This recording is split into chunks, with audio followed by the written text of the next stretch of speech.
Hey guys, and welcome to a new video on how to do. Today I will show you how to make a matrix effect in DaVinci Resolve 18. For this I have a picture right here, but of course you can use a video for the same effect.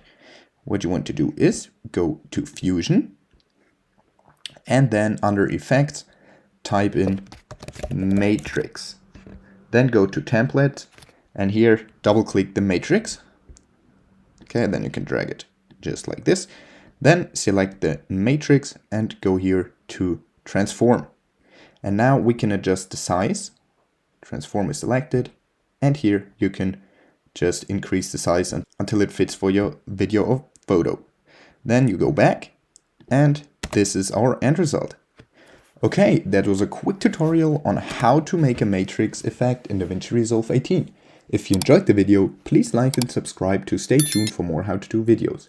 If you have a video suggestion, just let me know down in the comments. See you guys soon.